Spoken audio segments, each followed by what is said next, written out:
Good afternoon or good evening, depending on where you might be. My name is Kevin Michael Grace, and this is the KMG show.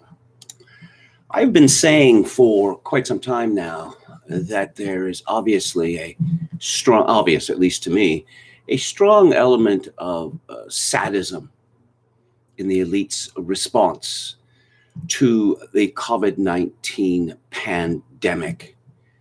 We must all wear masks now, maybe 2 or 3 masks. We must all practice social distancing. We must all be made to line up 6 feet or 2 meters apart. We must all be locked down. We must be divided into binary classes, essential and non-essential workers. And of course, the members of the elite are coincidentally all essential workers. Funny how that works out. If your children can't go to school, if you are not allowed to have a social life, if you are terrorized every single day, it's for your own good. And don't you forget it. And don't you dare question the orthodoxy, or else you have blood on your hands. I'm glad to see that there is an essay in conservativewoman.co.uk by Laura Perrins that appeared yesterday called Lockdown, The Cruelty is the Point. It begins, yes, the cruelty is the point. What Boris Johnson and his henchmen are doing now is cruel and wicked. They've been aided and abetted by a propaganda media that rarely asks any tough questions, such as how accurate is the 100,000 COVID death figure? Where are all the flu deaths? Why did you empty the hospitals of COVID-positive patients and put them in care homes? Why are schools still closed when Public Health England said it was safe to open after half-term? And how many lives will be lost to lockdown conditions and recession conditions? Pretty much every question from the media is, why didn't you lock down earlier? And why didn't you lock down harder? This is what counts as journalism these days. A false opposition interested only in pushing the government agenda and propaganda. What the media have done is to manufacture consent from the population for what is a needlessly cruel and wicked lockdown that we will never recover from. It is a classic media propaganda model. Let's take schools. Before the latest announcement, it was the case that primary schools can safely reopen after half-term if cases keep falling. Government health advisors have concluded. Public Health England said there was now a strong case for a return to class, adding more pressure on Boris Johnson to set out a timetable for primary schools to open. Cases did indeed keep falling, but Johnson overruled Gavin Williamson and kept the schools closed until at least March 8th. And mark my words, the schools will not open then. I believe they will push it back until after Easter. There is no public health reason to close the schools. None. Pupils in that age group are resistant to wider coronavirus trends and play a small role in spreading infection, a series of comprehensive studies have concluded. So why has Johnson kept them closed? Why has he done this despite knowing of the devastating impact the lockdown will have on children? What he is doing will break children and their families. One mother of an autistic son was so broken by the first lockdown that she killed him. But to the government, this son and this family were expendable and disposable. Children with disabilities have essentially been imprisoned. Dame Christine Lenehan, director of the Council for Disabled Children, says in some cases children have ended up incarcerated in their homes. There are some who barely had any formal education before lockdown began.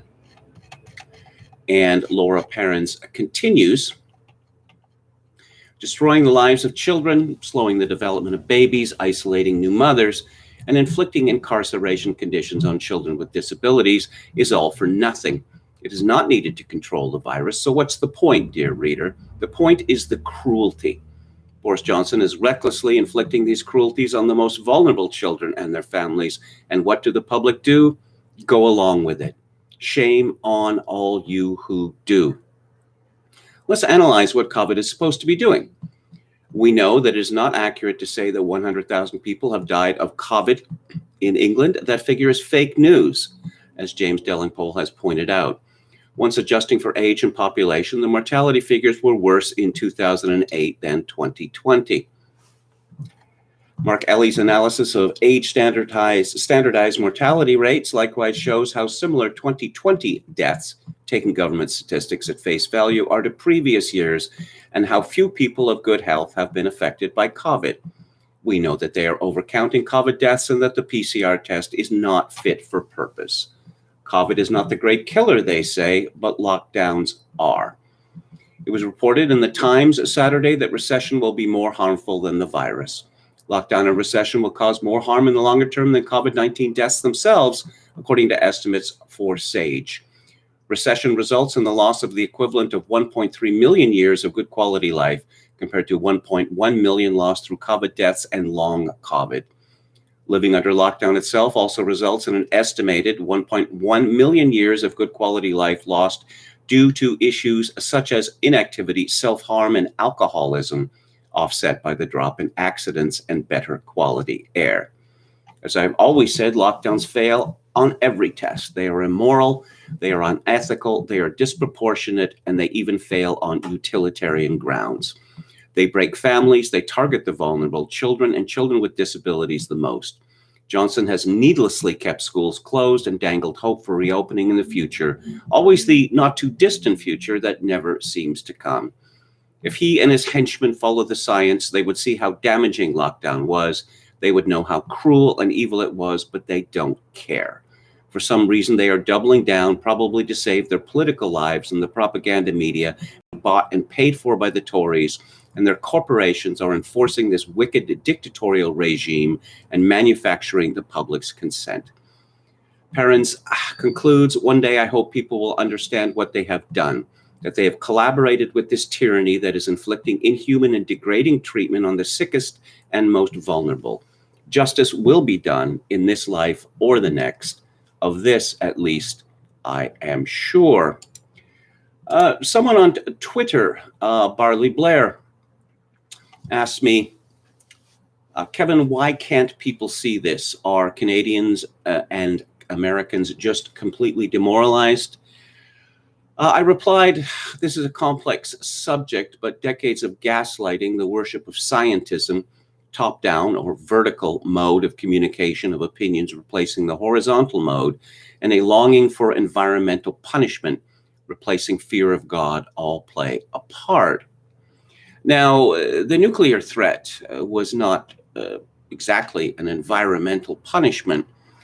We've seen since the rise of the nuclear age in 1945 that there seemed to be a significant and often influential number of people who seemed to be longing for annihilation, or that they were tremendously and perversely excited by the prospect of annihilation.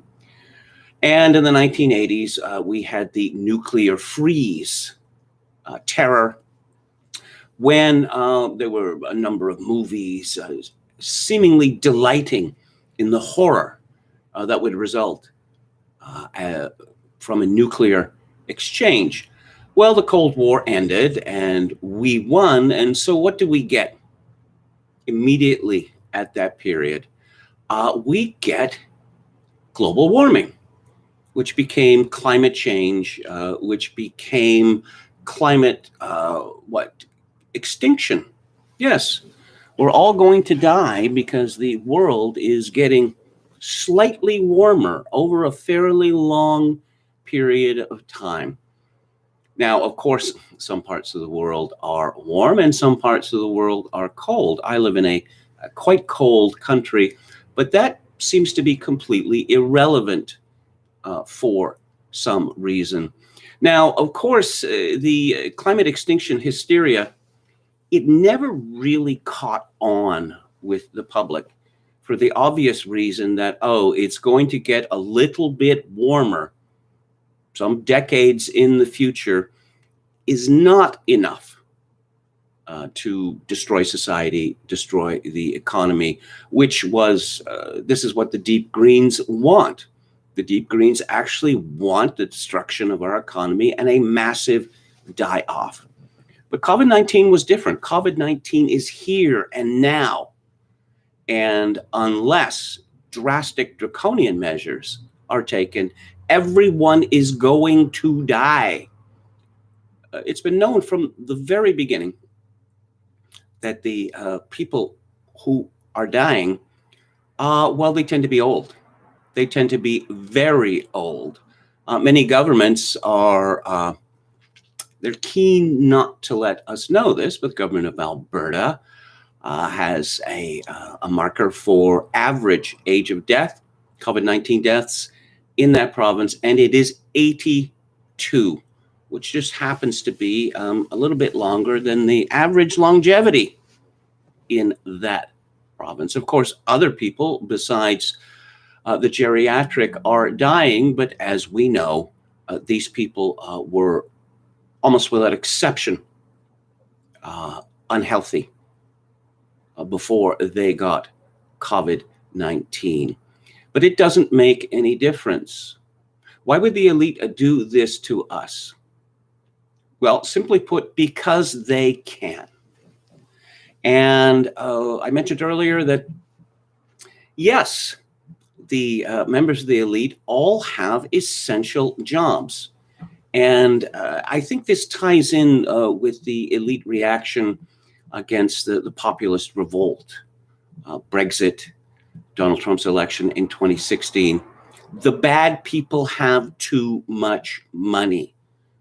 Oh, yes, under Donald Trump, immigration was slashed and American wages were actually rising. Well, now that Biden is president, we can fix that. Let's make all the illegals legal. Let's open the borders. And, let's just have so-called temporary workers in the millions flock to America, and that will put pay to what the Z-Man calls the dirt people. The cloud people, they're going to do just fine. This is very much a class war. Now, it is, I suppose it's not the traditional definition of class because we're not really talking about an aristocracy, but in a way we are, because we see that the Western countries are becoming hereditary oligarchies. That once again, the condition of your parents overwhelmingly determines one's success in life.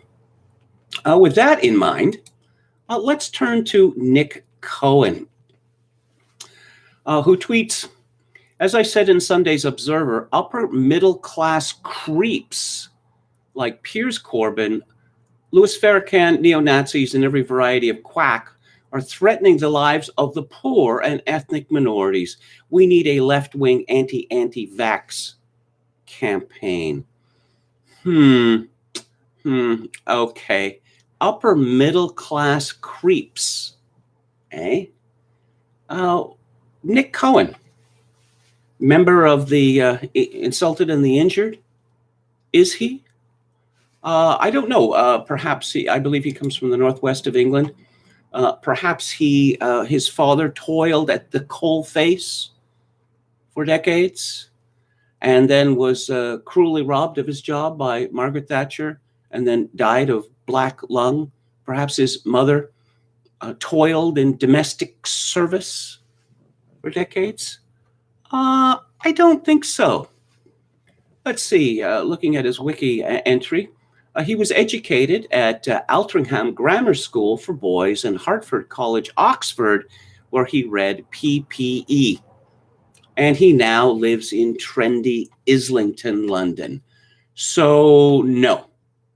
Upper middle class, yes, that would very much describe Nick Cohen. But a follow-up tweet to the one that I just read just shows you the transformation of the left, because Nick Cohen is one of England's most prominent leftists. He writes, can't understand why this isn't more of a progressive issue. Perhaps too many people have something of the conspiracist mindset and instinctively recoil from saying government and big pharma are telling the truth. Oh, yes. Progressivism has always been corporatism, and Oceania has always been at war with East Asia. It is shocking to me the extent to which the left has joined forces with massive multinational corporations. Now, of course, part of it is that these massive multinational corporations enforce a woke agenda, that they are in partnership with government. And of course, when corporations silence people, oh, no, you can't get upset about that because they're private companies, and private companies can do anything they like. It's not the government doing this to you, but conspiratist mindset. Like the old leftist belief that big business was always conspiring to do down the working man. Ooh, what a wicked, wicked, wicked conspiracy that is. We all know that big business is our friend, that big business is the best friend that the working man has ever had. If millions, tens of millions of jobs are eliminated, sent to Asia and elsewhere, don't you understand that's for your own good? And by the way, have you heard of cheap chalupas? And do you know that beans can be delicious if prepared properly? Oh, here is something new. Fauci says CDC may recommend wearing 2 masks to fight virus. My recommendation is that Anthony Fauci wears 2 socks in his mouth. But apparently there's no end to this noxious man. Oh, and here we have something from the BBC with a doctor testifying. Regular masks don't work against viruses. The reason we wear a mask is because the fear is so massive in this country, but I don't wear a mask because they work. Yes, in the bad old days, people who were not Christians often felt the need to wear crosses or crucifixes to show that they were in with the majority, that they were not threatening people. And thankfully, those days have been swept aside. And now we live in a much better age when people wear masks. 2 masks, maybe 3 masks. There's no evidence that masks work, but wear them anyway to show that you are not one of those bad people. Let's go to the chat. Hello to Gamion, Tricky Who, Professor Paul. And, okay, Chogokin 666 says, enjoying my enslavement. Well, Nietzsche wrote about this slave mentality, and I suppose it was a fairly obvious observation. But look at how many slaves there are out there. Again, from Chogokin 666, literally started losing my hair during this nonsense. And Walrus Libertarian says, and I can't even get a haircut. Lockdown again in Ontario since Christmas. That's from Walrus Libertarian. Yes, you see, Doug Ford was an extreme right-winger, was harried by the media because why haven't you shut down Ontario? They did it in Quebec. Now, the media in my country takes a rather dim view of Quebec, especially these days, because nationalism is the foremost concern in that province. And the Quebecois have shown no indication that they intend to abandon nationalism. One might have thought that the media would assail Quebec for returning to its nasty authoritarian past. But oh, no. COVID-19 is a threat such as the human race has never faced before. And Doug Ford found himself bullied into destroying Ontario's economy and destroying its society. And now He is the beneficiary of what Joseph Brand and Tom Bethel called strange new respect. Why, even Justin Trudeau is saying kind things about him. He has a big heart.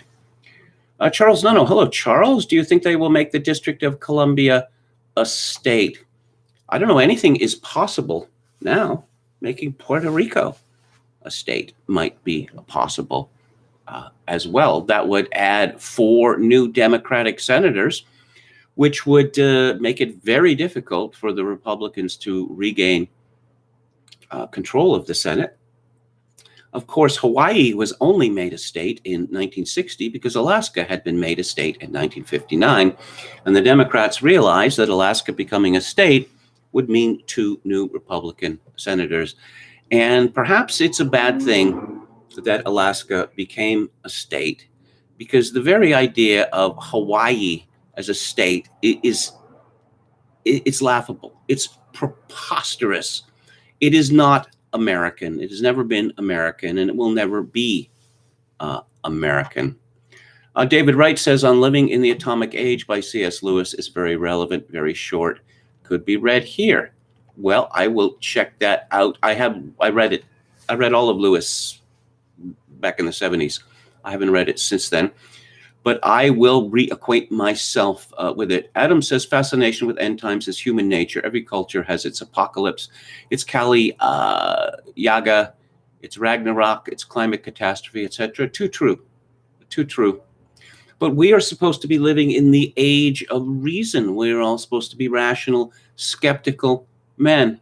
Of course, the age of reason, the age of liberalism is over. And I would commend to you that you meditate on that. Because appeals to reason, they cut no ice anymore. None. People on the right continue to make these appeals to reason, and it is fruitless. It is absolutely fruitless. It is like plowing the ocean, as Simon Bolivar said of the revolution in South America.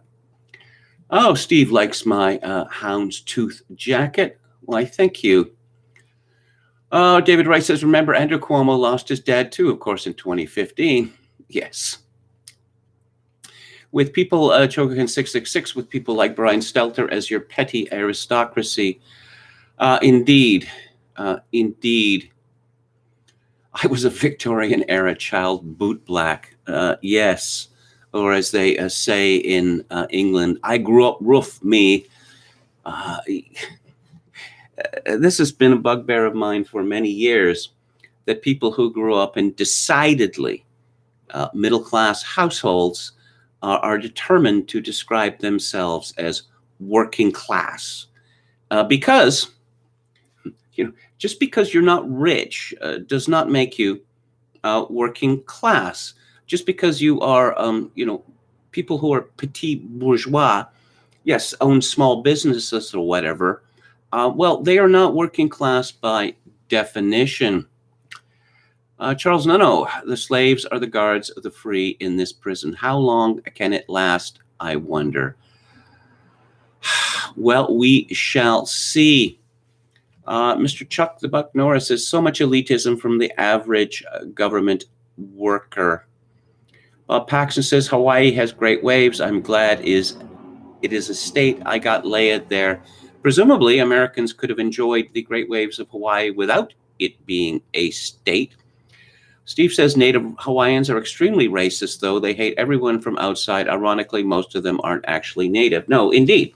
There are 3 major groups in Hawaii. There are the natives, but then there are the very substantial and powerful Chinese and Japanese immigrants. Well, more specifically, the cohorts of Japanese and Chinese immigrants. And there is no love lost between the Chinese, the Japanese, and the natives in Hawaii. So let's go to Lockdown Skeptics today from Jonathan Barr. Hunt is on for the South African variant. I saw a story today which I didn't click on. How can we outwit this disease. COVID-19 is a virus, and viruses are not sentient. They cannot be outwitted. They cannot be browbeaten. They cannot be reasoned with. As Alex Berenson likes to say, viruses gonna virus. But oh no, this scary new variant from South Africa. And if it hasn't already happened, we will be told to stop referring to it as the South African variant, because that would be, of course, racist. Lockdown Skeptics, we're publishing a postcard from Cape Town today from a Lockdown Skeptics reader. Rather than sitting out the lockdown and school closures in England, we decided to spend our time in Cape Town. Currently, the only South African restrictions are a ban on the sale of alcohol. The illicit trade is very profitable for ANC cronies. Closed beaches, the government was told the virus comes in waves.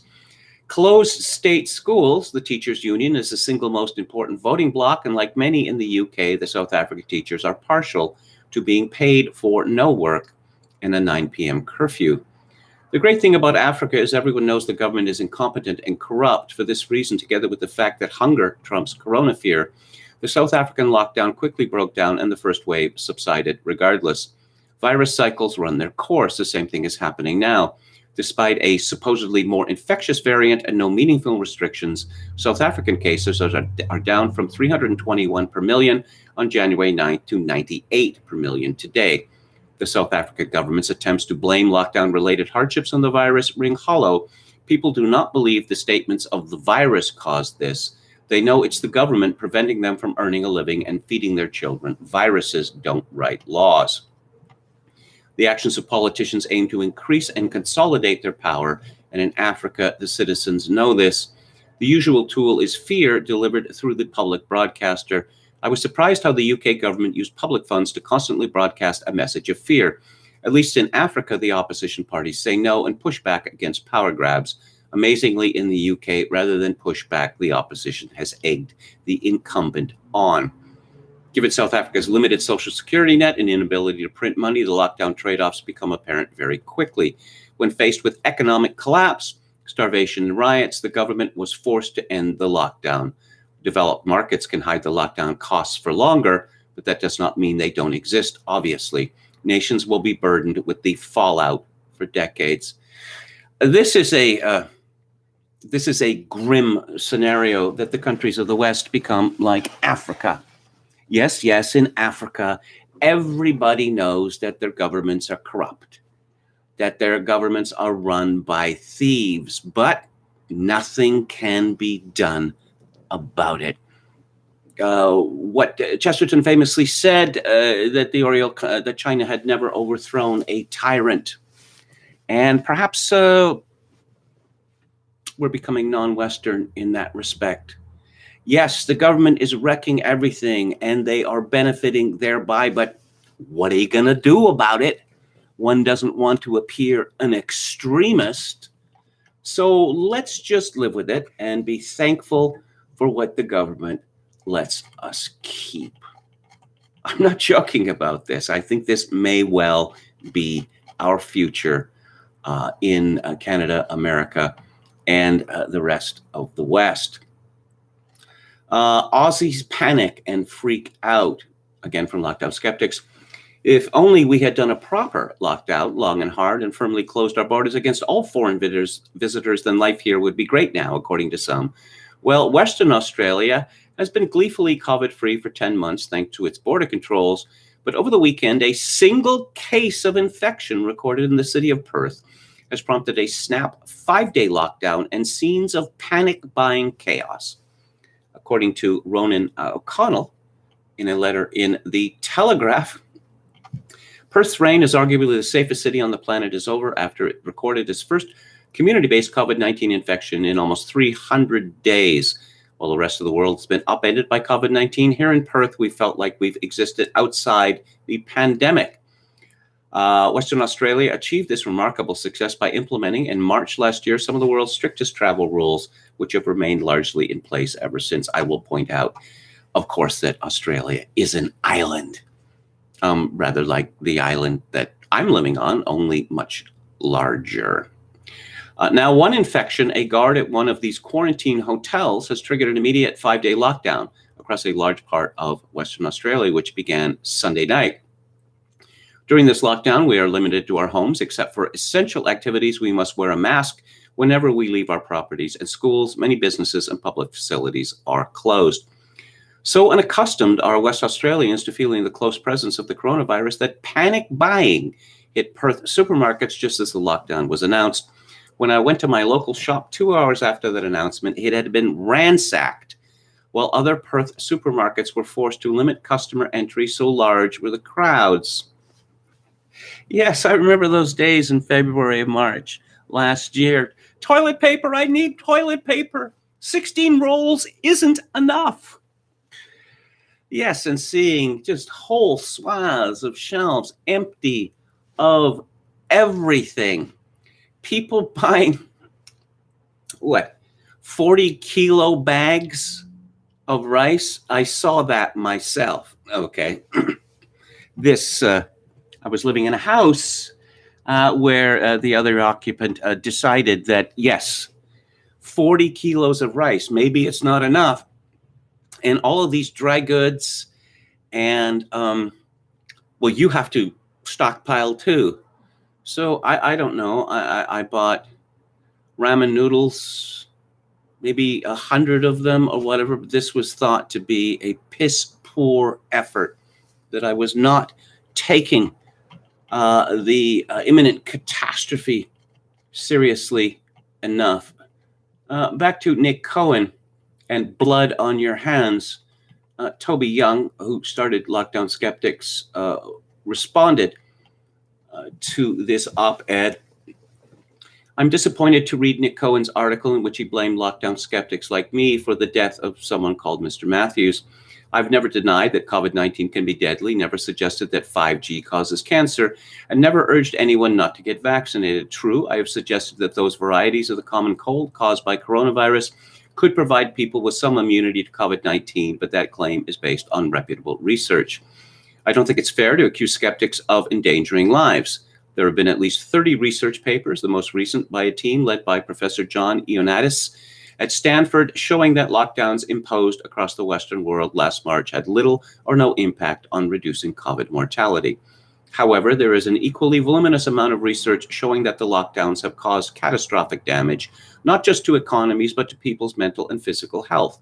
The number of deaths caused in the developing world by the economic recession triggered by the lockdowns will likely be far greater than the number of lives saved in the West. The UN predicts the coming recessions will plunge 420 million people into extreme poverty. Based on these findings, it is those promoting lockdowns who are killing people, not those expressing reservations.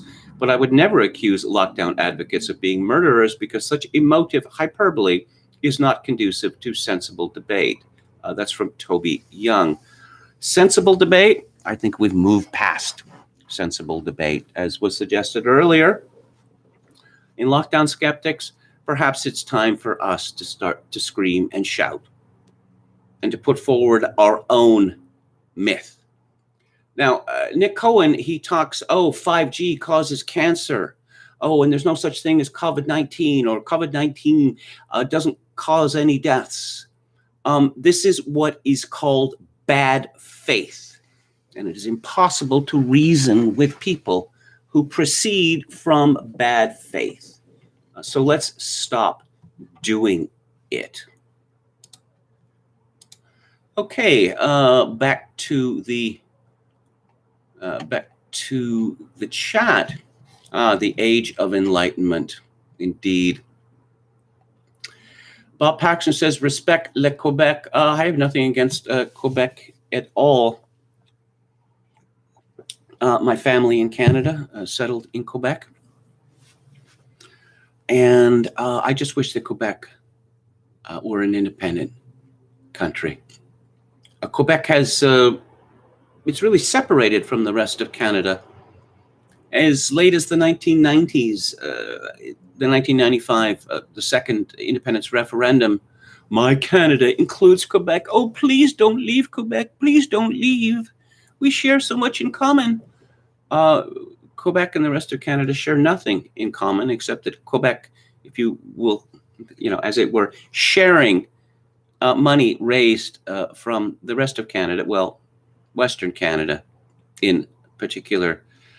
There was an effort made in the past to talk about, say, Quebec culture. Oh, and that, Anglos were enjoying this Quebec culture. No one pretends that anymore. The Quebecois have their own newspapers, TV stations, internet. They're all in French, of course. They have their own vedettes or stars. And the Quebecois, for the most part, they pay almost no attention at all to English Canadian culture, such as it is. In fact, they are much closer to America than the rest of Canada, hence the large numbers of Quebecois who holiday in Florida and then retire there. Who going to come up with an app for COVID, says Bob Paxson. How does that work? That you point your smartphone at your mouth and you breathe on it? It tells you whether you have COVID or not. MF Superstar says, read book that posited that Obama's mentor, Frank Marshall Davis, was sent to Hawaii by the Communist Party of the USA because racial relations were relatively good there, and the CPUSA didn't like that. When I was a young man, Hawaiian vacations were all the rage amongst Canadians. And, as I see on TV, because I watch, MeTV, the old man's TV channel in the 1960s and 70s, ooh, a Hawaiian vacation. You ever notice you don't hear that anymore? I have read myself many descriptions of people who have gone to Honolulu, and the place is described as seedy and having a very negative vibe to it. Jim Smith says, and there's a graph Steve Saylor has posted, the most important graph of the world, projecting Africa reaching a population of 4 million by 2100. How many of those will end up in the West? 4 billion, rather. Well, Africa is not going to reach 4 billion by 2100 because there is going to be a Malthusian die-off long before then. The population of Africa is only increasing because we give them food. Because we give them so much food, African agriculture has been destroyed. The Africans are not in any kind of position to feed themselves. And there will come a point, particularly with supply chain disruptions and the like, when the West will no longer be able to grow so much surplus food as to keep a whole continent alive. Nobody talks about this stuff. Well, some people have mentioned that the major result of Bob Geldof's efforts, in 1985, Live Aid, was to destroy Ethiopia's agriculture. But, we're not very good anymore in thinking about cause and effect. Cause and effect? Why would I care about that? Our hearts in the right place. Mr. Chuck the Buck Norris says, do you see the West separating from Canada anytime soon? I do, actually. I don't know that Canada is going to survive for another decade because there's nothing holding it together anymore. Canadian patriotism was smashed in the 1960s by Lester Pearson and Pierre Trudeau. There was an attempt to create a new style Canadian patriotism. It absolutely failed because it was based on a rejection of our history and traditions. And then with Jean Chrétien, the argument was Canada's the best place in the world because the United Nations says so. Plus, the government provides all these gibs. Well, soon enough, the government is not going to be in any position to supply gibs. And then all bets are off. Okay. Bill Gates dropped the ball in Africa like Windows, says Bob Paxson. MF Superstar says China needs to build Wakanda. Yeah, I don't really think that China has a warm and tender concern for the peoples of Africa.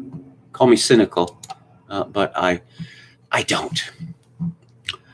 Moving on, all women are victims. This is from the Daily Mail. Tearful Alexandria Ocasio-Cortez reveals she is a sex assault survivor and accuses Republicans of using abusers' tactics by telling her to move on from the Capitol riot. New York Representative AOC has tearfully revealed that she is a survivor of sexual assault as she talked about the trauma she felt during the deadly insurrection at the U.S. Capitol. It wasn't not an insurrection. The 31-year-old made the revelation during a 90-minute Instagram live video on Monday night that has been viewed more than 1.4 million times. While speaking about her terror, AOC chastised those who, as she said, were pushing for people to put the day behind them and not recognize the lingering impact of such an event. Quote, "The reason I'm getting emotional in this moment is because these folks who tell us to move on, that it's not a big deal, that we should forget what's happened, or even telling us to apologize, these are the same tactics of abusers. I'm a victim of sexual assault. I haven't told many people that in my life. As a survivor, I struggle with the idea of being believed," unquote. She gave no details about the assault or when it took place because, of course, she didn't. I will point out, I don't want to sound heartless, but I will point out that in the absence of corroborating evidence, all such claims of sexual assault or other kinds of victimization are simply that, claims. It is now very advantageous for women to make such claims, just as it is very advantageous now for women and men to claim that they were sexually or otherwise abused as children. Did it happen? Perhaps. Perhaps not, but it doesn't seem to matter. Now, until fairly recently, such a claim would be considered shameful. I'll just clarify that lots of shameful things happen to people that are not their fault. For instance, growing up with negligent or cruel parents or growing up in poverty. These are considered shameful. But one wonders how long AOC has had this particular card up her sleeve. Why didn't she play it before? Let's see more from her. When we go through trauma, trauma compounds on each other. There's no something really big happens to you and then you deal with it and you move on, and then something else happens to you, you deal with that. That has been the view of humanity throughout pretty much all of recorded history until, 50, 60 years ago, that luxuriating in humiliation, luxuriating in damage is a cul-de-sac. She continues, whether you had a negligent parent or whether you had someone who was verbally abusive to you, like every other person on earth, whether you're a survivor of abuse, whether you experience any sort of trauma in your life, small to large, you mean like microaggressions? These episodes can compound on each other. All of your traumas can kind of intersect and interact. Yes, you may recall that a week or two ago, AOC responded to Senator Ted Cruz of Texas. Cruz had wanted to reach across the aisle about something, and she said, "No, I'm going to sit this out. Do you remember when you almost had me killed? Or you were inciting people to kill me?"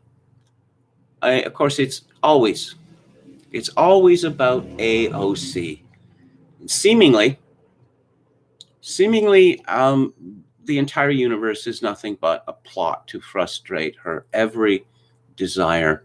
Fellow lawmaker Katie Porter took to MSNBC to say that she had provided Ocasio-Cortez with a pair of sneakers during the riot in case she needed to, quote, run for her life, unquote.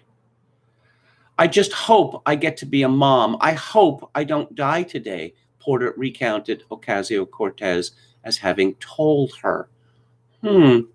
So does that mean that having survived the Capitol riot or insurrection or coup attempt or whatever you call it on January 6th, that soon AOC is going to have a bun in the oven? I wouldn't bet on it. I wouldn't bet on it.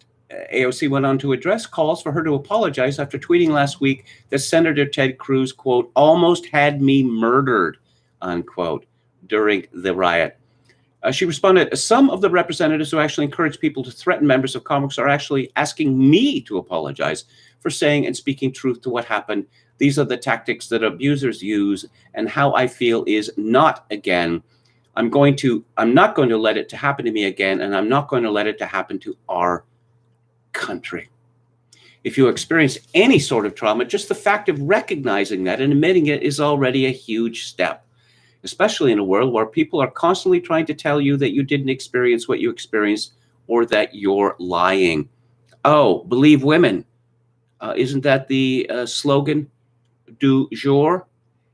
It is vastly amusing to me that people like AOC, we're told that we shouldn't talk about all the horrible things that have happened to us. Who's telling you that? Everyone is telling you the exact opposite. They are telling you to go on and on and on about it, and that somehow this makes you a superior person, that the more damaged you are, the better you are, and the better suited to rule over the rest of us. I remember some decades ago, when I was still a young man, that women would say to me that they had been sexually assaulted. Of course, that term is pretty much meaningless now, because it means everything from this to this. And what struck me was it was also matter of fact.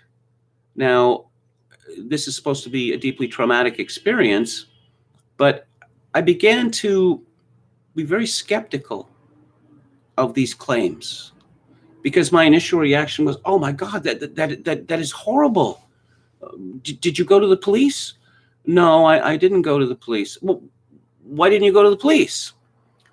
And I'd hear the same answer, and you know what the answer is. And I thought, well, if no one went to the police, then no one would ever be prosecuted and convicted of rape. And we know that men are prosecuted and convicted of rape. So some women are going to the police. Of course, the argument that it's a traumatic experience, no, I understand that. However, going to the police for all sorts of reasons and having your personal life being dredged up in court can be a very embarrassing experience for both women and men. I'll give you an example, a well-known example, that a woman claims that she was defrauded by a man. And, who was this man? Oh, well, he was, he was looking after my investments for me. Oh, is he a professional investment advisor? No. Well, who was he? Oh, I see. You had a sexual relationship with him. And what, you handed over a large sum of money to him, or you gave him access to your bank accounts on the basis of some sort of vague promise, and that you're 54 years old and he's 32, and you never suspected that he was seeking to defraud you? With regard to men, it often comes up, when they're being interviewed by the police or being examined in court, that, questions like, how could you have been so stupid, are raised. So, no. Obviously, going to the police, putting your life before the courts, where it becomes public property, is distressing. But that is nothing new. That has always been the case. That's why blackmail has been successful over the years. That you pay people, bad people, money because you don't want the sordid details of your life aired out in public. Now, we know that Alexandria Ocasio-Cortez is a emotional woman, a hot-blooded Latin, one might say. But there was a particular incident in the past, recent past, which caused her some embarrassment. And it has to do with her appearance at a migrant camp in the southern United States near the border with Mexico. And this is from Zero Hedge, June 27th, 2019, authored by Paul Joseph Watson at Summit News. Newly uncovered photos from the border protest attended by a tearful AOC show that she was crying over an empty parking lot. Many have accused the Congresswoman and her supporters of staging a photo op after the images taken during a 2018 event outside a migrant tent city in Tornillo, Texas, went viral earlier this week. The photos show an emotional AOC holding her face and appearing to cry. Her attention appears to be directed towards whatever is on the other side of the fence. Yes, and there are many pictures here, and I'm afraid they are rather comical. However, a photo from a different angle shows there is nothing there aside from an empty parking lot and some police officers. Another image shows a photographer being careful to capture AOC's reaction as she gets emotional over what appears to be little other than a vehicle and a tree. As previously reported, Ocasio-Cortez attended to star-studded protest wearing a pristine white outfit, bright red lipstick, and a $600 Movado watch. Yes, and this reporting became a meme, which became controversial in its own right. This is from Fox News, June 27, 2019. AOC's office denies claim that photos near migrant detention center were staged. The New York Democrat tweeted out the post saying that she'll never forget this because it was the moment I saw with my own eyes that the America I love, the America you love, ho, ho, ho, was becoming a nation that steals refugee children from their parents and cages them. Because that's what the United States government does. That's what the Border Control does. It stages armed incursions into Mexico, grabs children, drags them across the border, and puts them in cages. More kids died after this to date. No one has been held accountable. We need to save these kids. Was she howling like this when the Obama administration was doing the same thing? Fox News continues, the pictures were ridiculed, particularly as there was no sight of actual migrant children during the protest. Her office did not immediately respond to an email from Fox News, but a spokesman told The Hill, I cannot control what kind of right-wing garbage shows up on the bottom of the posts. He told the outlet that allegations that the photos were staged are in no way related to reality in truth. Yeah, okay. So we're supposed to believe that there were photographers, in the middle of the desert, hanging around, waiting for famous people to show up on the off chance that some famous person might show up that day? No, I don't think so. But wait, the fact checkers are on the case. Snopes is going to save us. This is from Bethania Palma, updated July 1st, 2019. Does an image show Ocasio-Cortez fake crying at a migrant camp? False. On the one-year anniversary of a large protest against the Trump administration's zero-tolerance policy that separated migrant children from their parents, photojournalist Ivan Pierre Aguirre posted photographs he took during the June 24th, 2018 event in Tornillo, Texas. Oh, yes, and I've seen these photos, and there are very few people there. This would appear to be AOC and her entourage. Let's see. The roadway leading to the encampment, according to the photographer, was closed off to news medias and protesters. Obviously, he said, there weren't kids 2 feet away. Aguirre said the group AOC accompanied to Torrio wore white as a part of their protest. The rest of wait a minute, why would they wear white? To display their purity, moral or otherwise? Kind of racist. The rest of the criticism, Aguirre averred, seemed much ado about nothing. You can't wear lipstick and be at a protest, he said. Her watch. Okay, she has a new watch. People are just criticizing everything. You see, it wasn't an empty parking lot. It was a gate. Oh, well. Well, actually, it was a gate. There's nothing there. There's a couple of people working for border control, and there's a car or two. It's vast emptiness. And of course, someone would burst into tears. Of course. AOC wasn't the first or last person to get emotional after reaching that fence. Quote, she finally got to the fence, and right beyond that road, way to the left, was the migrant tent city camp, and it represented something that made her emotional. I've been out there, and people get mad. Some people cry. Some people pray. No one questioned her last year. Yeah, okay. Apparently, no one's ever heard of a photo op before. Photo op? What are you talking about? People don't show up in the middle of nowhere to pose before photographers. What a monstrous conspiracy theory. Say the same people who eagerly lap up every day photo ops of celebrities in the Daily Mail or in the tabloids or wherever, because news is never, ever, ever manufactured.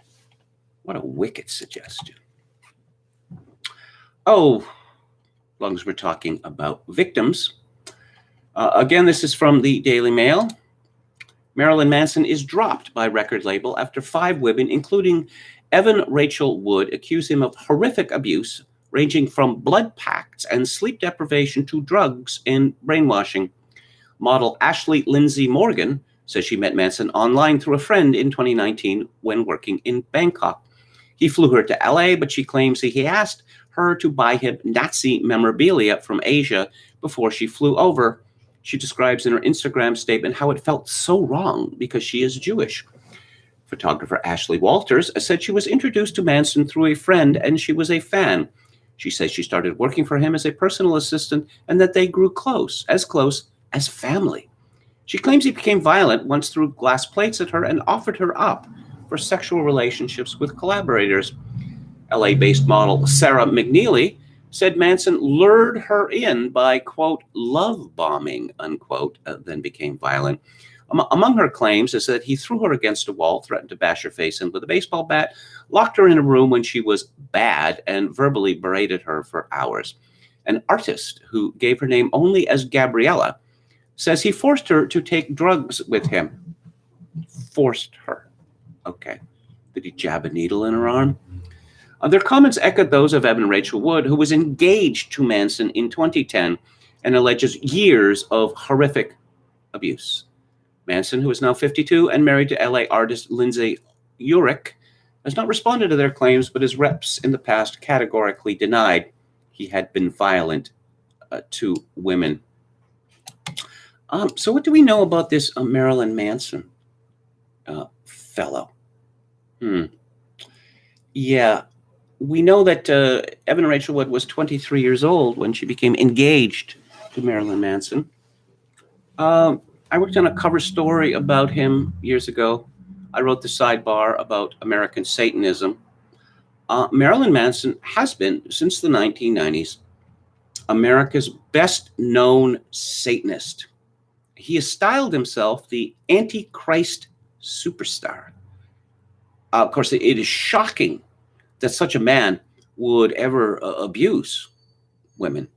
Absolutely shocking.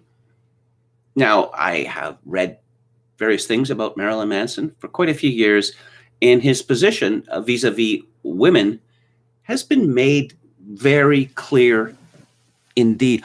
Oh my God, I got sexually involved with the Prince of Darkness, and he was abusive. I'm thinking that perhaps the age of consent should be raised to 21, or perhaps even 25. Perhaps women should not be allowed to be with men unless they are chaperoned. Because what am I to make of adult women who, of their own volition, enter into sexual or business relationships with America's best known Satanist? When I was working on this cover story, I found out to my amusement that, of course, Marilyn Manson is what they call a LaVeyan Satanist. That is to say, a follower of Anton LaVey of the Church of Satan. Amusingly, it turns out that the philosophy or theology, if you will, of the Church of Satan, according to LaVey himself, was cribbed almost entirely from Ayn Rand. Now, LaVeyan Satanists are atheists, which seems to rather make hash of their whole position. And apparently, for some time, there has been a kind of war in American Satanism between the theistic Satanists, who were led at the time by some retired, Air Force colonel, I believe, and the atheist Satanists. But nonetheless, Marilyn Manson has sworn allegiance to the forces of evil. When these, Evan Rachel Wood, now she is on some popular show, I believe, and she has ascended to a higher level. She's on, Westworld, and she was in Frozen 2. And I suppose she wants to rid herself of this sort of taint that is attached to her because of her willing involvement with an acolyte of the Prince of Darkness. She says that she was groomed by Marilyn Manson.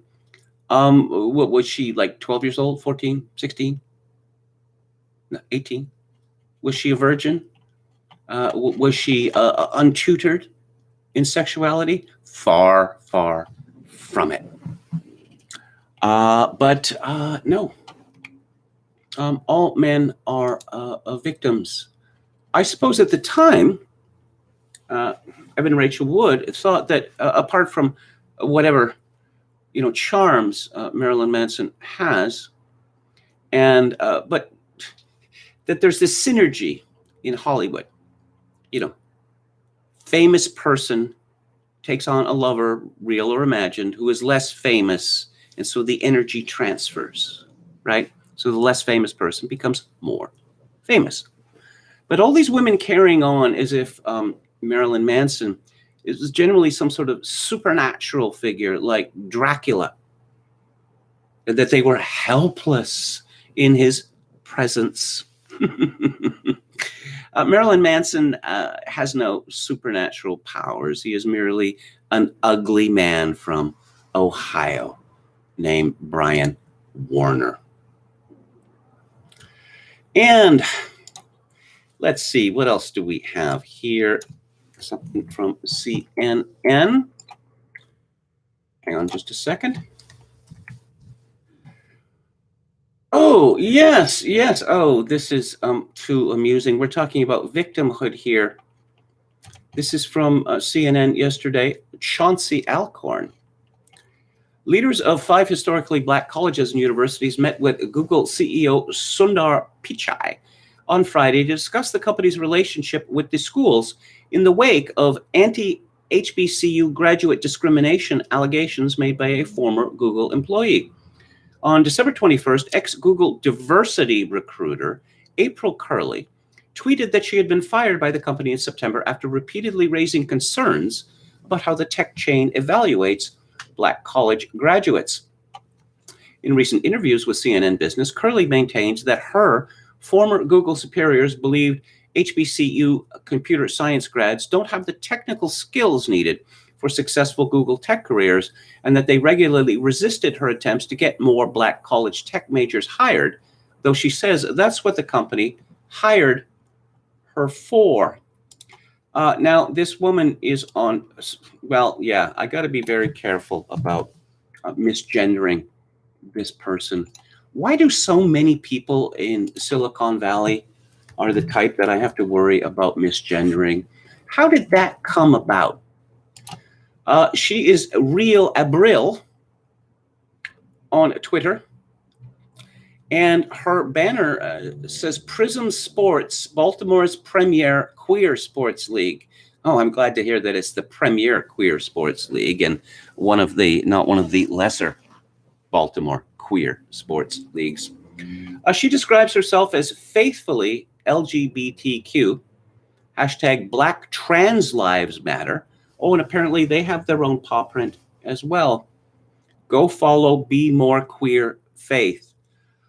So apparently all women are victims, including those people who were misgendered at birth as male. She begins, I'm finna tell y'all. Yeah, that's what she wrote. I'm finna tell y'all why Google fired me, the most, all caps, successful diversity recruiter in the history of their company. I suspect that's a short list, with the receipts to support that statement. Regarding to what happened at Timit Gebru at Google is both triggering and yet super encouraging. While I don't want to capitalize off of her moment, I do want to share my experience as a Black queer woman at Google, and who wouldn't? And we're all agog to hear it. On September 11, 2020, I was terminated from Google. Even having to type those words still feels fucking awful. I'm admittedly still processing and working through all of the emotions that surround being fired from my whole ass job. Whole ass job. Is that different from just a normal job? I don't know whether Real Abril knows this, but, and I can speak from experience, that many people who are fired from their jobs, it takes some time for them to process and work through all of the emotions that surround that experience. I'll try to keep this thread short and write a more robust Medium article at some point, but here's what I'll say. In 2014, I was hired at Google to fundamentally shift the relationship, or lack thereof, that Google had with historically Black colleges and universities. Before my role existed, Google had never, all caps, and I mean fucking never, all caps, hired an HBCU student into a tech role. Please read that shit again. It's as egregious as it sounds. At the time of my departure, I had single-handedly increased Google's Black engineering hiring from HBCUs by over 300%. Meaning I had brought in over 300 Black and brown students from HBCUs who were hired into engineering roles. Well, if there were none and you went from 0 to 300, that is not 300%. That is infinity. This woman doesn't even know basic arithmetic. The reason Google never hired an HBCU student straight out of undergrad into one of their key engineering roles is because they didn't believe talent existed at these institutions until I showed up. When I started at Google, I quickly became aware of all the racist shit put in place to keep Black and brown students out of their pipeline. I routinely called out shading recruitment practices, such as screening out resumes of students with unfamiliar school university names. Well, yeah, I'm just thinking that people who graduated from MIT or Caltech or Georgia Tech or other places would be more likely to get jobs at Google because of the reputation of those schools, but never mind that. In many instances, Google engineers who were interviewing HBCU candidates would leave demeaning and absolutely insulting feedback about students, which would ultimately result in a rejection at the hiring committee stage. In several cases, students were questioned in interviews about the quality of the computer science curriculum that they were receiving at their HBCU and criticized for not meeting the bar compared to elite white institutions. I do not believe that, say, MIT, Caltech, Georgia Tech at all are actually, that they ban Black and brown people. I could be wrong about that. She continues, every single day for 6 years, I fought tirelessly to provide Black and brown students the opportunity that they were qualified for and richly deserved to launch a career in tech. Often, I found myself arguing and pleading with white women who lead recruitment teams for internships and full-time roles, begging for students who were more than qualified to be considered for offers. Because of my adamant advocacy of Black and brown students to be fairly and justly considered for roles at Google, I experienced active abuse and retaliation from several managers who harassed me and many other Black women. Despite stellar performance metrics, which can be supported by multiple data points, I was repeatedly denied promotions, had my compensation cut, placed on performance improvement plans, denied leadership opportunities, yelled at, intentionally excluded from meetings, etc. Ultimately, my last manager, his manager in HR, decided that the best way to shut me up was to fire me. My last manager had his ego bruised from jump. When I refused to discuss my sexuality with him, once asking me which of my teammates I would sleep with, my skip level manager, a white woman, told me verbatim that the way I speak, oftentimes with a heavy Baltimore accent, was a disability that I should disclose when meeting with folks internally. This white woman also told me that she never felt comfortable supporting my work because she was intimidated by me and therefore never considered me for leadership opportunities. I could write for days about all the awfully racist recruitment and hiring practices I saw at Google with receipts. I don't know why she keeps using this word receipts, but I'll stop here for today. This woman, she undercuts her own position. Here is something from 5 days ago that she tweeted herself. Banned interviewed questions and feedback as asked through mock interviews at Howard University by Google software engineers. Howard computer science students severely struggled with basic coding, algorithms, and data structures. That's a quote from Google. Here's another one. We interviewed candidate A graduating CS senior in May 2013. Candidate A was a faculty referral and allegedly one of the best CS students at Howard, interview score of 1.1. Strong no move forward, couldn't handle basic algorithms, couldn't handle working with Java collections beyond absolute surface level, does not understand code in any depth, unquote. Real Abril, not understanding that she has blown her own case out of the water, tweets, to be clear, these are the words of Google. The time I spent recruiting at HBCU says otherwise, by the way. The kids at Howard and every other school I worked with are simply brilliant, period. Because obviously all students at Howard and other HBCUs are simply brilliant, period, by definition. They're probably 2, 3, 4, 5 times better than those who graduated from computer science from, MIT, Caltech, Georgia Tech, whatever. I mean, obviously.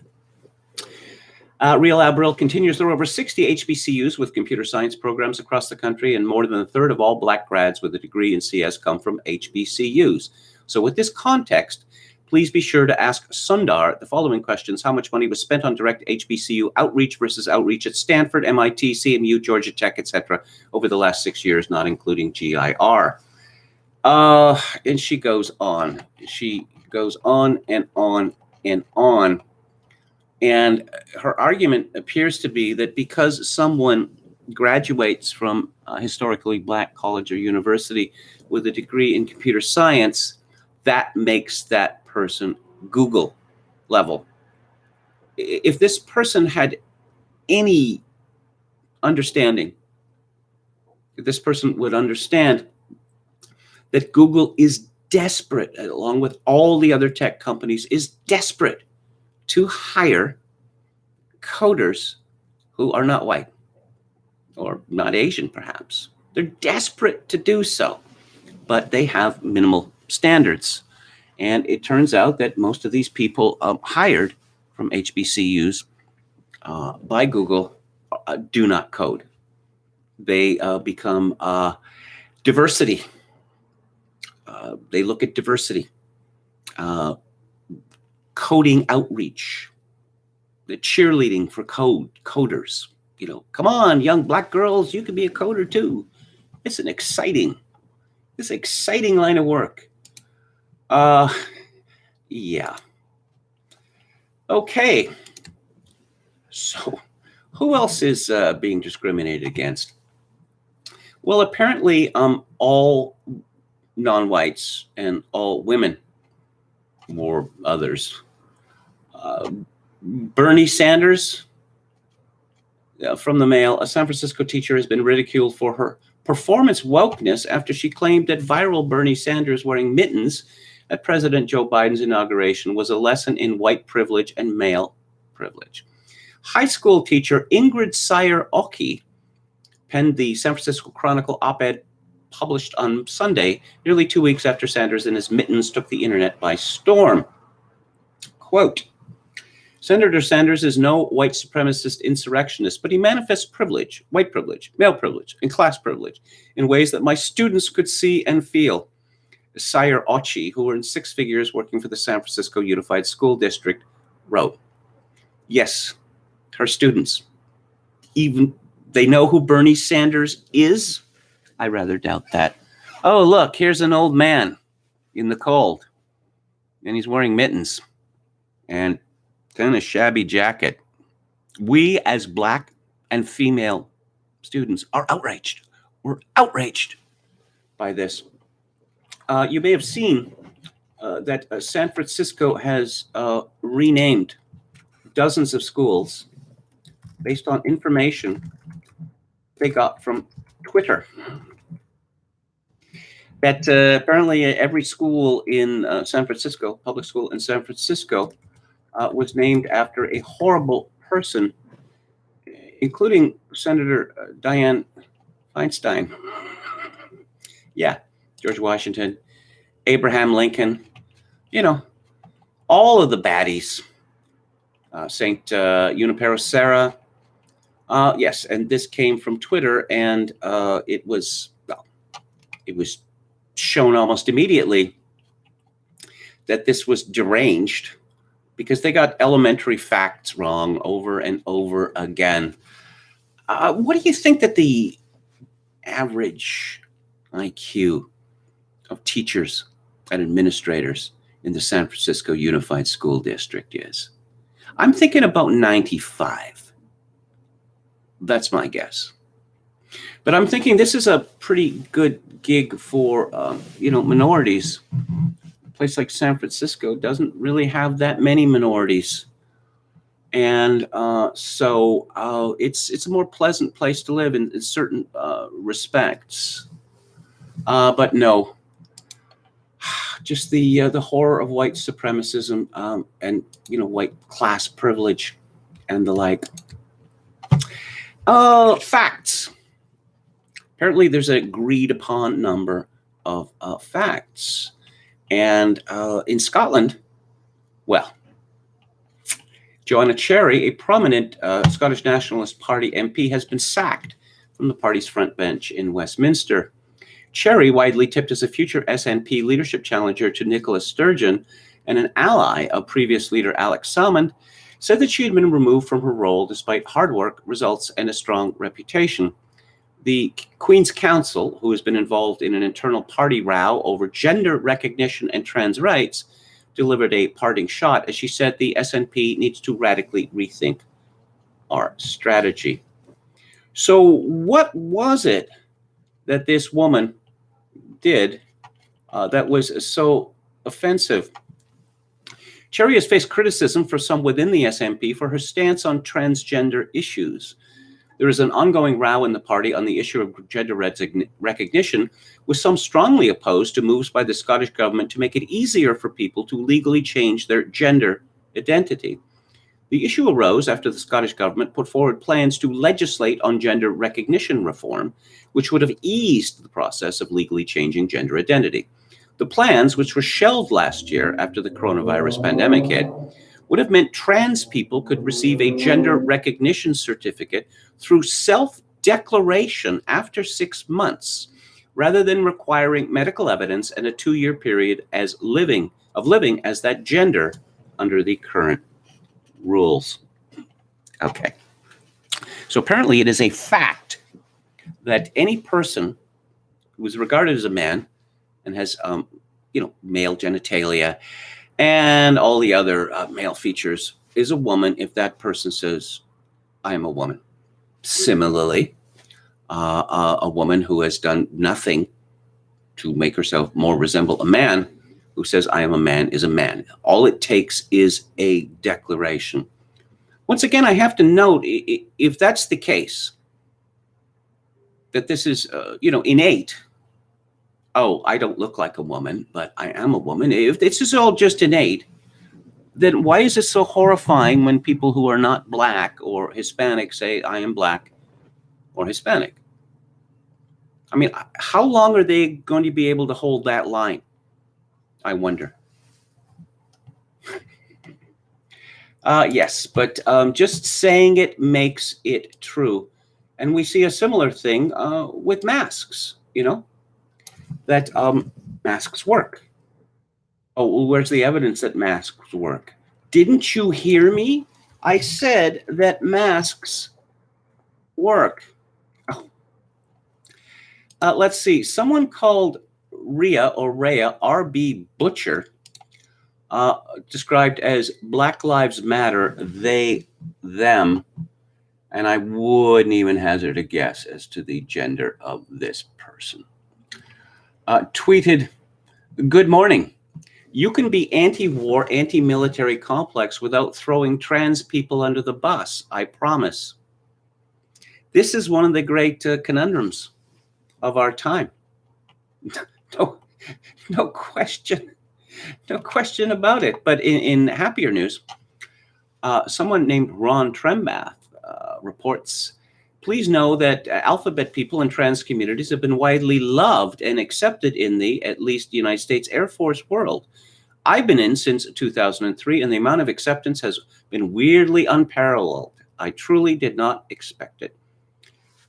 Yes. Good news for alphabet people, perhaps not so good for unit cohesiveness, fighting ability, but that's not what's really important, is it? Yeah. So the CEO, Sundar Pichai, met with representatives of HBCUs, and my comment on that is that having captured Silicon Valley from Americans after not much struggle, the Brahmin conquerors are now looking to make an accommodation with the Dalits. Isn't that sweet? Isn't that sweet? How very generous of them. And in final oppression news, we find out that history itself is oppressive to people of color. This is from the New York Times Magazine. He wants to save classics from whiteness. Can the fields survive?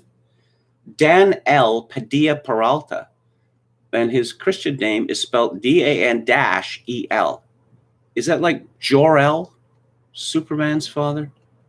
From Krypton. This is from Rachel Poser at the Times. In the world of classics, the exchange between Danelle Padilla Peralta and Mary Frances Williams has become known simply as the incident.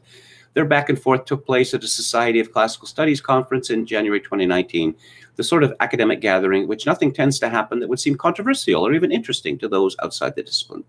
But that year, the conference featured a panel on the future of classics, which the participants agreed was far from secure. On top of the problems facing the humanities as a whole, vanishing class sizes caused by disinvestment, declining prominence, and student debt, classics was also experiencing a crisis of identity. Long revered as the foundation of Western civilization, which is put in scare quotes, the field was trying to shed its self-imposed reputation as an elitist subject.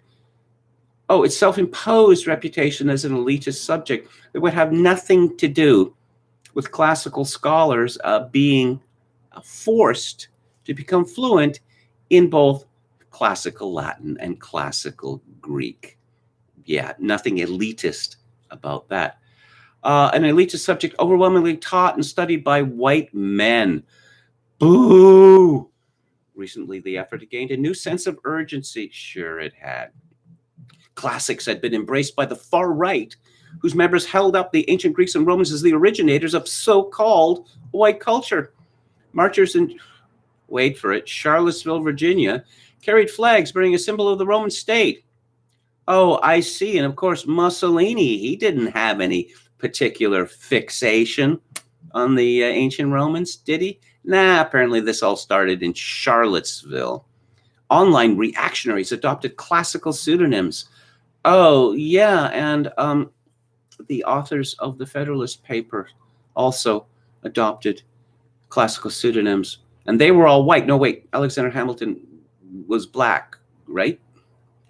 The white supremacist website Stormfront displayed an image of the Parthenon alongside the tagline, "Every month is White History Month." Yes, there's no such thing as whiteness. There's no such thing as Western civilization, and the classics must be turned upside down, or maybe simply destroyed.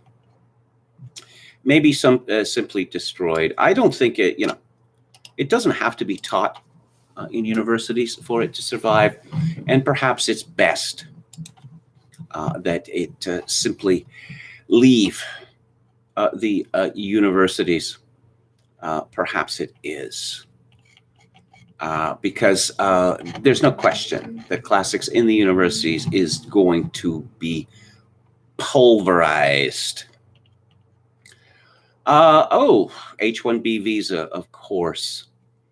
Apparently, he is a hotshot in the classics field. Okay, his dissertation, yes, unpublished.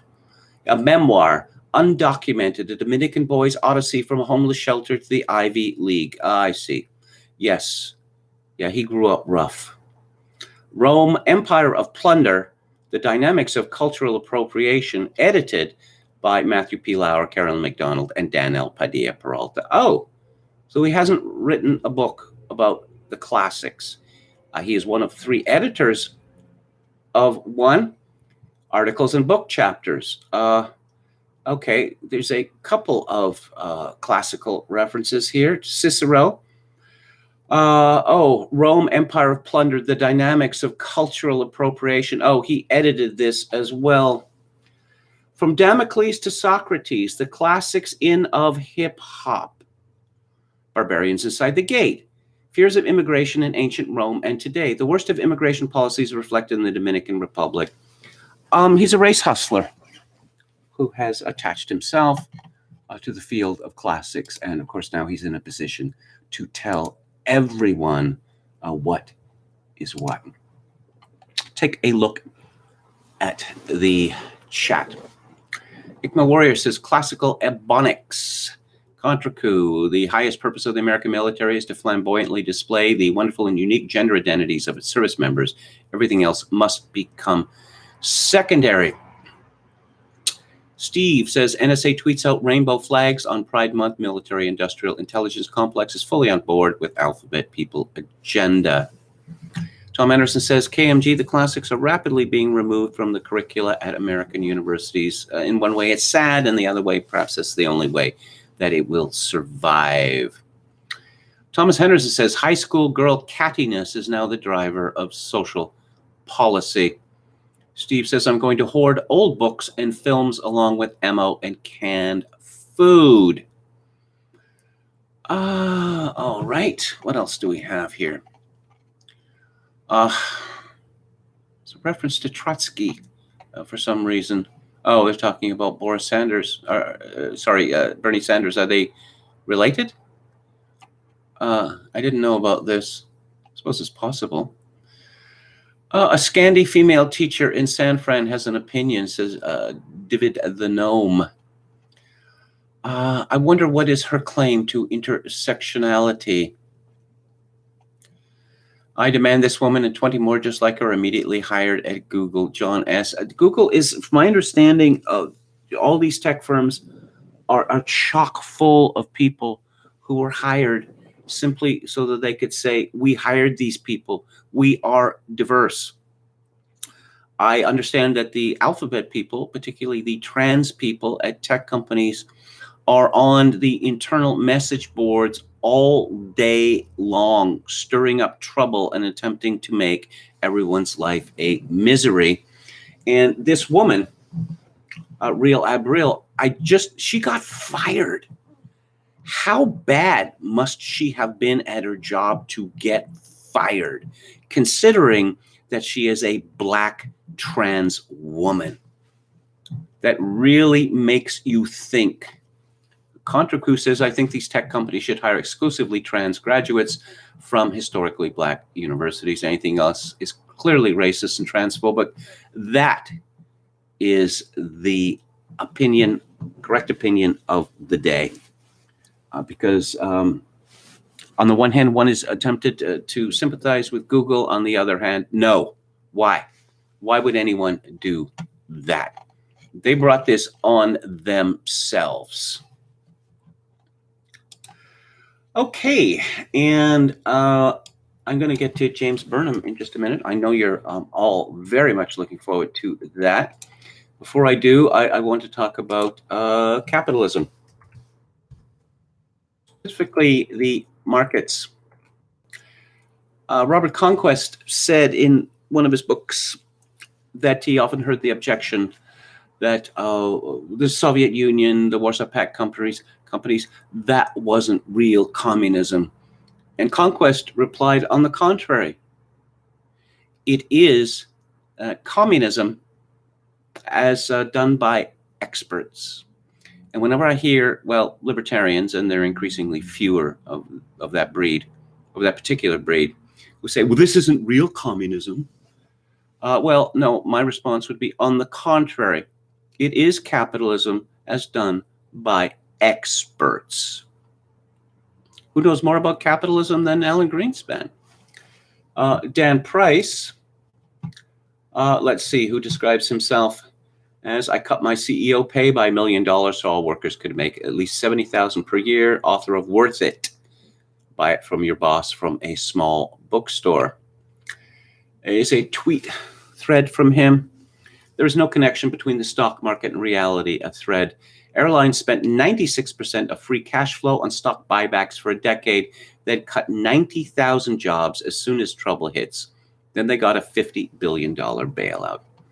GE promised its CEO a huge bonus if stock hit $19. It didn't. So GE redid contracts so the bonus kicks in at $10 a share. The CEO cut 20% of aviation staff to increase profits and raise the stock to $10. His bonus, $47 million. If it goes up again, he gets $270 million. J.C. Penney, April, furloughed 85,000 employees. May 10th, gave CEO $4.5 million bonus on top of $17 million a year in pay. May 15th, went bankrupt. October, laid off 15,000 people. December, closed 150 stores. Now, CEO left with $4.5 million bonus after stock fell 88%. It hurt 2 years. That would be Jill Soltau. I suppose it would be amusing for me to go back and find out all the encomiums to her that were printed in very reputable journals, breaking the glass ceiling. Whatever. It's my understanding that Jill Soltau essentially destroyed the J.C. Penney, that some Americans, I suppose not top drawer Americans, knew and loved. Made radical changes, and the customer base decided they did not like these radical changes. But back to Dan Price. Boeing spent almost all of its cash on stock buybacks over the prior decade. In the past year, it cut 27,000 employees. It also fired its CEO over 2 deadly plane crashes and ensuing cover-up, and gave him a $81 million exit package. On January 6th, when the mob stormed the Capitol, the stock market went up 250 points to a new record, handing the richest 1% an extra $300 billion. Also that day, a new report showed employment dropped for the first time since April, and a then record 3,900 people died of COVID. Albertsons, America's second largest grocery chain, profit is up 256% in pandemic, stock at record high, owned by private equity. CEO made $29 million last year, fired all California non-union drivers to replace them with gig workers with no benefits and minimum wage. I believe it was Donald Trump who famously said of Hillary Clinton and her ilk, that they get rich by making you poorer. Dan Price again, the stock market for the 500 biggest companies ended the year up 15%, among the biggest gains ever. Also in that span, those companies laid off a record number of people, and wait times for food banks hit a record high. As part of the first stimulus, the Fed pumped about $3 trillion into the stock market, which helped it soar to record highs. At the same time, a record 30% of small businesses failed and unemployment tripled. Since 2009, the stock market is up 233%. Since 2009, the federal minimum wage is up 0. Coca-Cola this decade spent $48 billion on dividends and over $20 billion on stock buybacks. 2018, CEO got a 58% pay increase. 2019, CEO got a 12% pay increase to $18.7 million. 2020, company makes $8.3 billion profit, and it just laid off 12% of workers. Among the biggest 50 companies, they spent 79% of profits on stock buybacks and dividends in recent years to enrich executives and mostly wealthy shareholders. Last year, those companies combined to lay off over 100,000 workers. Disney stock is up 21% in the past year to a new record high. In recent months, they laid off 32,000 people. One of our employees lives near Disney World. Recently, there was a line of cars outside his house for a drive-through food bank 7.5 miles away. In the pandemic, total stock value has grown by $16.6 trillion. $8.3 trillion of that went to the richest 1%, and they pay a lower tax rate than those who are unemployed and need help. Salesforce. In the past 5 years, Salesforce has bought 27 companies for tens of billions of dollars. It just bought Slack for $27.7 billion. Its stock is at a record high, up 23% in the past year after revenue surged 29%, and it just laid off 1,000 people. And he goes on, but I think that you get the point. The stock market is, apart from, initial public offerings or further offerings for companies to expand, the stock market is about speculation. It's a very tenuous relationship to any kind of real economy, and it is a means whereby simply the rich get richer by making the middle class poorer, much poorer. I recall, I guess it was in the 1980s, and I think it was CNN that first started this trend of just drooling over rich people. That, oh, yes, CNN Business Report. Oh, let's visit the fabulous Long Island mansion of, Jacob Plutocrat. And I thought, this is very, very strange. Isn't this going to incite envy? And then, of course, when the average lifestyle of Americans began to contract, I thought, okay, the rich are going to stop giving these interviews. They're going to stop, letting their 350-foot yachts be profiled. They're going to stop inviting people to their Long Island mansions. No. And I guess it's true in any kind of revolution that the stupid people don't repent of their stupidity until it is too late. This is a very bad time, COVID-19, for super rich people to become aggressively even more super rich without making some sort of effort to, ease the burden for everyone else. But, as I say, this would appear to be the way of the world. And speaking of the way of the world, I'm going to talk about Machiavelli, who understood how the world really works. We are moving on from Machiavelli into those who James Burnham considers to be Machiavellians. The Machiavellian tradition. Machiavelli lived and wrote during a great social revolution through which feudal society, its economy, political arrangement, and culture were being replaced by the first stage of capitalist society. This revolution occupied a long period of time, and its boundaries cannot be given exact dates. Nevertheless, we may consider that it reached a decisive turning point during Machiavelli's own life, with the discovery of the New World, the rise of the first international stock exchanges, the Protestant religious revolution, the consolidation of the English national state under the Tudors, and the first appointment of bourgeois representatives by Henry VIII to the chief political offices of the Great Kingdom. We also live, and keep in mind when this book was written, during the Second World War, we also live during a great social revolution, a revolution through which capitalist society is being replaced by what I have described elsewhere as managerial society.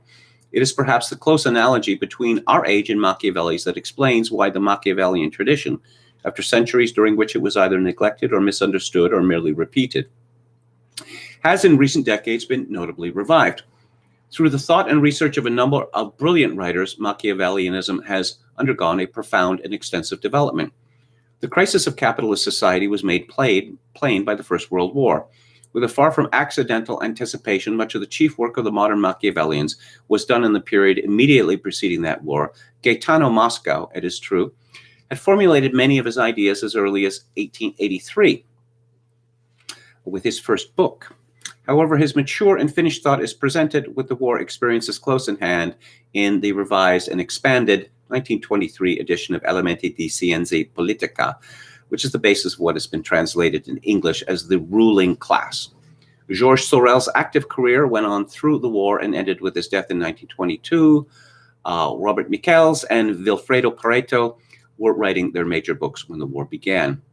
In a revolutionary transition, the struggle for power, which during years of social stability is often hidden or expressed through indirect and undramatic forms, becomes open and imperious. And just to interrupt here, the struggle for power is what we're seeing now through years of social stability. The years of social stability is over. And yes, it was often expressed through indirect and undramatic forms, but it is now becoming open and imperious, this struggle for power. Back to Burnham, Machiavellianism is concerned with politics, that is, the struggle for power. It seems natural, therefore, that its first appearance, as well as its revival, should be correlated with social revolution.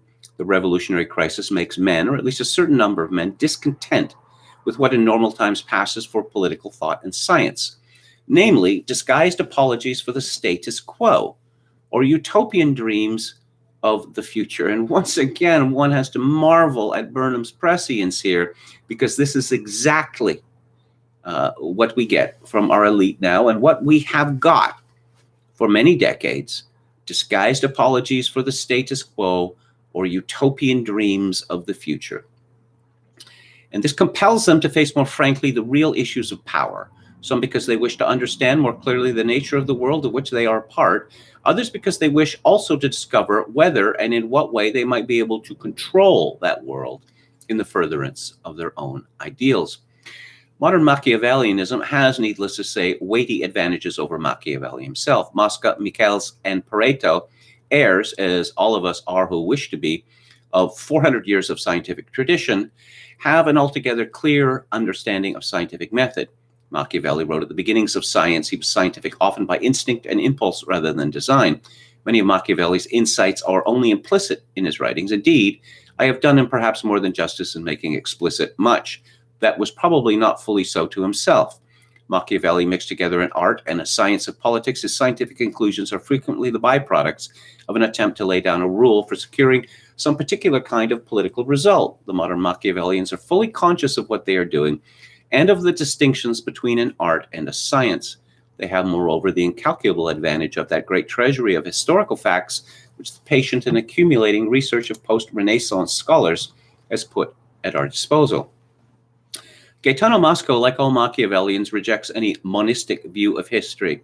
That is, any theory of history which holds that there is one single cause that accounts for everything that happens in society. And I will say, yes, this is the sane way to look at life. From the days in the early centuries of Christianity, when the first philosophies of history attributed all that happened to the will of God as sole causal principle, there have been dozens of examples of such monistic theories. Mosca examines three of them in some detail: the climatic theory, the racial theory, and the economic materialist theory, which maintain respectively that differences in climate and race or in methods of economic production are able to explain the course of history. He rejects all of these theories, not because of any prejudice against monism, but for that simple and final reason that seems to have no attraction for monists, because their theories do not accord with the facts. Mosca is acquainted with the history of the nations, not only of Europe, but of the world. He has no difficulty in showing that supposed invariable influences of hot or cold or dry or rainy climate on the fate of peoples and nations do not operate. That huge empires or democracies or courage or sluggishness or art or slavery have arisen in North and South, in the cold and the hot, in dry and humid territories. So too in the case of different races, beside the initial difficulty in all racial theories to be found in the fact that the concept of race has no biological precision. Both the racial and climatic theories were popular when Mosca first was writing in the last years of the 19th century. Nowadays, they have few adherents outside of the Nazi racial school, but theories of economic materialism or economic determinism are still influential. However, these also are unable to meet the test of the facts. Social and political events of the very greatest scope and order, the collapse of the Roman Empire, the rise of Christianity, the advance of Islam, have occurred without any important correlated change in the mode of economic production. Consequently, the mode of production cannot be the sole cause of social change. The critique of these monistic views does not mean that Moscow wishes to substitute some similar views of his own, or on the other hand, to deny that such factors as climate, race, or mode of production have causal influences in history. Climate obviously can change the course of events. Some regions of the earth are literally uninhabitable, others so unhealthy or so arid that a high level of civilization cannot be supported by them, though a vigorous society learns to conquer unfavorable natural conditions. A drop in rainfall might lead to a migration. Changes in the mode of economic production must unquestionably be recognized as one of the chief factors entering into the historical process.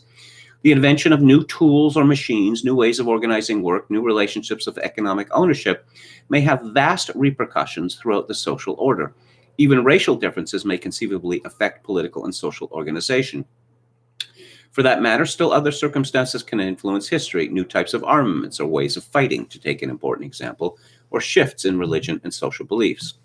Mosca himself holds what is sometimes called an interdependence theory of historical causation, the view that there are a number of important factors that determine historical change, that no one of these can be considered solely decisive, that they interact upon each other, with changes in one field affecting and in turn being affected by changes in others. He makes his critique of historical monism in order to break down abstract approaches to history, to do away with preconceptions of how things ought to be, and to force a concrete examination of the facts in each specific problem, rather than an adjustment of the facts to fit the requirements of some schematic theory. Monistic theories of history, he believes, are a great obstacle to a recognition of the facts. His particular field is politics. He thinks that by a comparative and historical approach to the facts of political life, it is possible to have a science of politics, though he is very modest in his hopes about what political science can at the present time accomplish, either in reaching general conclusions or in providing guides for action. And here is a quotation from the ruling class. Quote, "Man neither creates nor destroys any of the forces of nature, but he can study their manner of acting and their interplay and turn them to his advantage. That is the procedure in agriculture, in navigation, in mechanics. By following modern science, has been able to achieve almost miraculous results in those fields of activity. The method surely cannot be different when the social sciences are involved, and in fact is the very method that has already yielded fair results in political economy. Yet we must not disguise the fact that in the social sciences in general, the difficulties to be overcome are enormously greater. Not only does the greater complexity of psychological laws or constant tendencies that are common to all human groups make it harder to determine their operation, but it's easier to observe the things that go on about us than it is to observe the things we ourselves do. Man can much more easily study the phenomenon of physics, chemistry, or botany than he can his own instincts and his own passions, but then, even granting that, individuals can attain scientific results. It is highly problematical whether they can succeed in using them to modify the political conduct of the great human societies," unquote. Burnham comments, "Since the primary purpose of the Machiavellians is to discover the truth, they do not feel required to make demagogic claims, even about their own accomplishments." Now, you've heard me say that I believe that the age of reason is over, that the age of liberalism is over, that the age of science, as properly understood, is over. That being the case, given that Burnham's approach to politics is rigorously scientific, what use is he in this brave new world? Well, it is always advantageous to know the truth, would be my response. That going back to what he said about, essentially disguised apologies for the status quo or utopian dreams of the future, that this is the world that we are dealing with now. I mean, don't you find it odd that given the economic devastation that has occurred since in 2007, when the world economy began to unwind, and we hadn't recovered from that, when the hysteria of COVID-19 led to these crippling lockdowns, that the media, the elite, all the best and brightest people with a few honorable exceptions, are saying, Tina, there is no alternative. Oh, just the great mass of people, including the middle class, are just going to get poorer and poorer and poorer. And of course, the lowest class, the class which is entirely dependent on government, it has political power. But the middle class, for some reason, has been pretty much stripped of political power. Well, cui bono, who benefits? The elite benefits because the middle class represents a threat to the elite class. Do you think that it's a coincidence that America's public schools have been deliberately wrecked? I don't think it's a coincidence at all. I think that the ruling class engineered this in order to prevent challenges to their hegemony. It had been the case, certainly in Canada, America, Great Britain, that clever young men from the lower middle classes, or even the lower classes, the working classes, would be given decent or even good educations, and then would have an opportunity to themselves become members of the elite. No, that is no longer the case.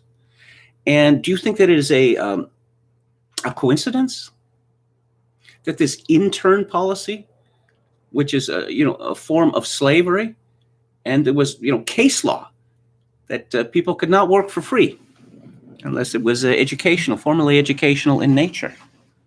Do you think that it's a coincidence that this intern regime has become institutionalized? No, it is not a coincidence.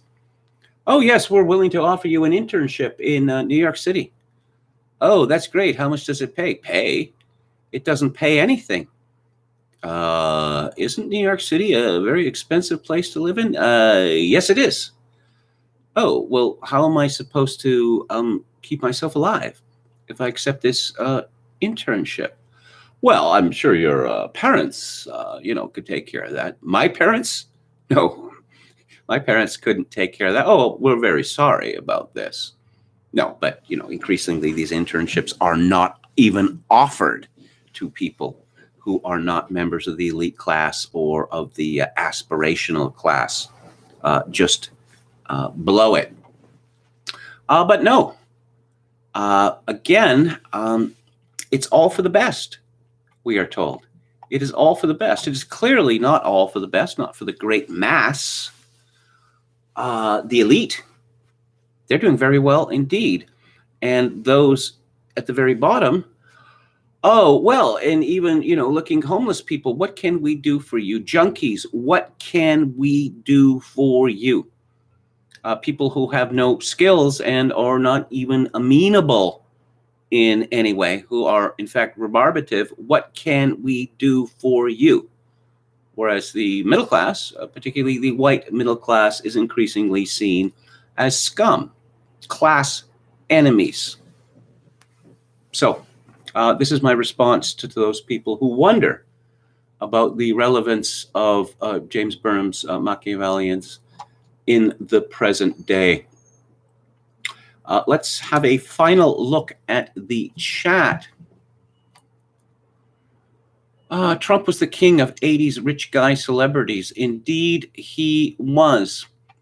And I'll tell you this about Trump, that until he announced for president, I did not like him. And you can find references of this printed, of me expressing my dislike for Donald Trump. Of course, I was familiar with him from the 1980s. I remember seeing him being interviewed, by David Letterman in the mid-'80s, and Letterman asked him, because people have been talking about this for years, whether he planned to run for president. And this is what Trump said. He said, I don't know. Is America, ready to become great again? So he had this MAGA idea, whether we're going back that far.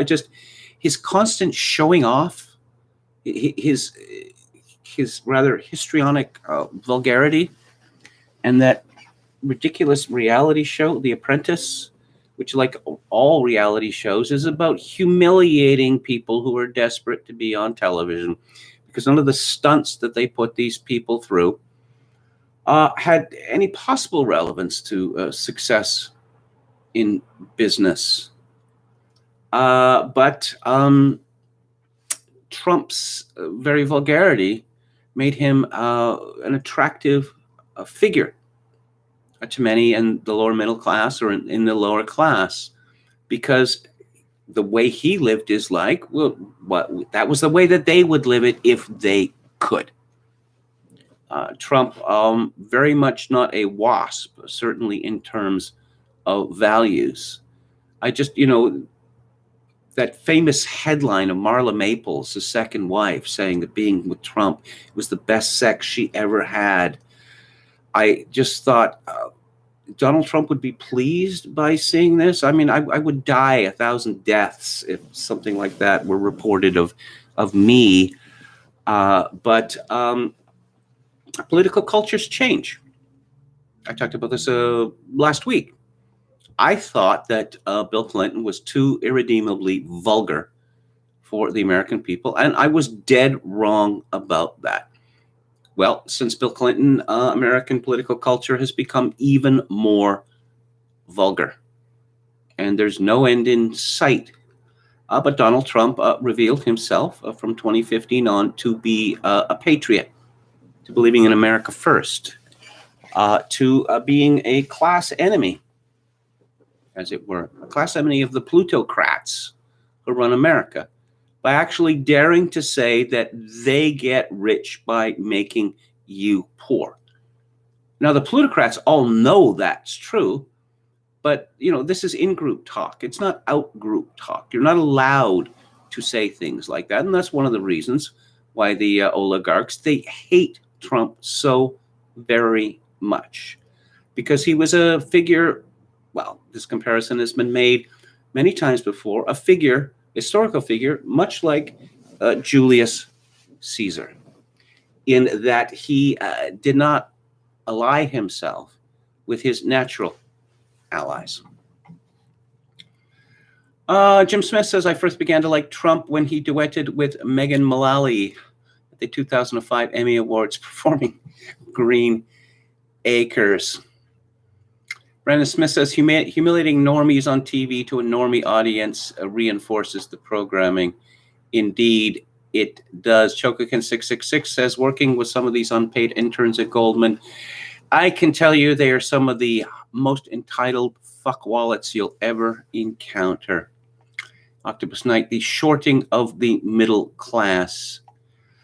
Yeah, I don't know. We may be, there may be a ringing out coming soon. And then the question, that Jim Kunstler has been asking for quite a few years is, Deborah line from Office Space, what is it you say you do here? How is what you do productive in any sense? Who's that fellow on Fox Business, Neil Cavuto? Is that his name? I was getting Fox for free when it was introduced to Canada, and I had his show on, and there was concern being raised, I think it was 2006, about a housing bubble. And he seemed very angry at the suggestion, no, there's not a housing bubble. Well, this endless speculation in real estate, is that a good thing? Yes, it is a good thing. How could people say speculation is a bad thing? And he seemed to be, implying that anyone who was opposed to speculation was, probably a communist. So that is the show for today. I shall be back on the air tomorrow at 4 p.m. Pacific, 7 p.m. Eastern. Coming up on Theater Thursday is one of the greatest ever films ever made by Fritz Lang in 1931. It is called M. And on the book club, again about movies, Glenn Kenny's Made Men, which is everything you ever wanted to know about Martin Scorsese's film Goodfellas and a lot else besides. If you would like to make a donation to this live stream, exceedingly well appreciated, especially at this time in my life. My PayPal account is kevin_grace@hotmail.com. Once again, kevin_grace@hotmail.com. If you're Canadian, you can send a donation directly to the live stream at kevingrace@shaw.ca. And I shall leave you with this, as always, in these days of social atomization and civilizational collapse. I do dearly wish that you, my dear listeners and viewers, manage to form a genuine human connection in order to ease the burden. Good night.